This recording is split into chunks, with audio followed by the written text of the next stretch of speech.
ভয় আউট ভরসা ইন। ভোটের আগে রাজ্যবাসীকে প্রতিশ্রুতি দিয়েছিল ভারতীয় জনতা পার্টি। সরকার গড়ে সেই প্রতিশ্রুতি পূরণ করেছে তারা। দুর্নীতি ও দুষ্কৃতির প্রতি রাজ্যের সরকার যেমন জিরো টলারেন্স নীতি বজায় রেখেছে, তেমনি রাজ্যের নারী নিরাপত্তা করেছে জোরদার। তাই এবার বিগত সরকারের আমলে নারী নিরাপত্তা নিয়ে ওঠা প্রতিটি প্রশ্নের যোগ্য জবাব দিতে তৈরি বঙ্গের দুর্গা সুরক্ষা স্কোয়াড।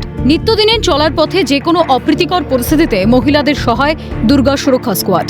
নারী নিরাপত্তা সুনিশ্চিত করার ঐতিহাসিক পদক্ষেপকে সাধুবাদ জানাচ্ছেন রাজ্যের মহিলারা। এখন তো ভরসা আছে। 112 নম্বরে কল করলে যখন আমরা ফোন করব, যখন আমরা ইচ্ছে বেরোতে চাই আমরা বেরোতে পারবো, সুরক্ষিত ফিল করব। যখন ফোন করব তখনই চলে আসবে। That is a very good thing. আপাতত যে কাজটা বলেছেন সরকার করবেন, এবার এরকম যদি কখনো কিছু প্রবলেম হয় তখন ফোন করলে জানা যাবে যে কীরকম কী কাজ হচ্ছে, কীভাবে আমরা রেসপন্স পাচ্ছি। তো দেখা যাক এবার কী হয়, কীরকম কাজ হয় না হয়। তো এটাই আশা রাখছি যে ভালো কাজ হবে। রাজ্যের কোনায় কোনায় থাকছে দুর্গা সুরক্ষা স্কোয়াডের নজর। প্রতিটি মহকুমায় মোতায়েন মহিলা পুলিশের বিশেষ টিম। নতুন বাইক দেওয়া হয়েছে মহিলা পুলিশদের। স্কুল, কলেজ চত্বর, শপিং মল, এমনকি রাতের রাস্তায় মহিলাদের নিরাপত্তা দিতে এই বিশেষ বাহিনী দেবে টহল। পাশাপাশি মহিলাদের যে কোনো সমস্যার সমাধানে প্রতিটি থানায় থাকছে উইমেন্স হেল্প ডেস্ক।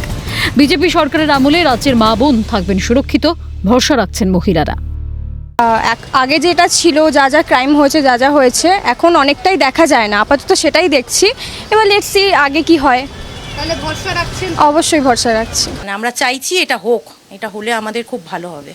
আমরা খুব আশাবাদী এই ব্যাপারে।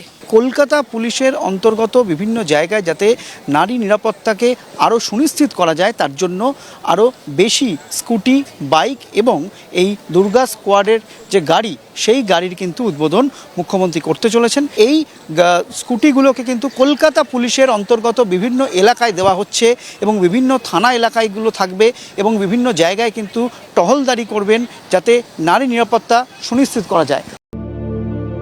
মহিলাদের নিরাপত্তার কথা মাথায় রেখে সরকারের এই অভিনব সিদ্ধান্তের প্রশংসা করলেন প্রাক্তন পুলিশ কর্তা অনিল জানা। বললেন, যোগ্য প্রশিক্ষিত মহিলা পুলিশদের নিয়ে দুর্গা সুরক্ষা স্কোয়াড গঠিত হলে আগামী রাজ্যের নারী সুরক্ষা মজবুত হবে, যা প্রতিটি রাজ্যের জন্যই কাম্য।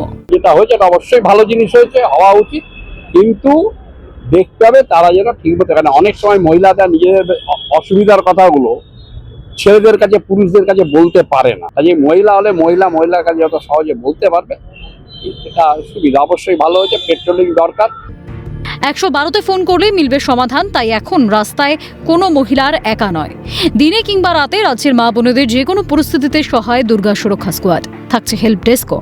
বিগত সরকারের আমলে ঘটে যাওয়া পার্ক স্ট্রিট ধর্ষণ থেকে কামদুনি কিংবা হাঁসখালি থেকে আরজি কর, একের পর এক ধর্ষণ খুনের মতো ঘৃণ্য ঘটনার পুনরাবৃত্তি যে হতে দেবে না ভারতীয় জনতা পার্টির সরকার, তা বলাই বাহুল্য। ক্যামেরায় নিখিল দাস, সুরজিৎ প্রামাণিকের সঙ্গে দীপাঞ্জনা সাউ দত্ত, সায়ন্তন ভট্টাচার্য ও শুভজিৎদের রিপোর্ট, ক্যালকাটা নিউজ।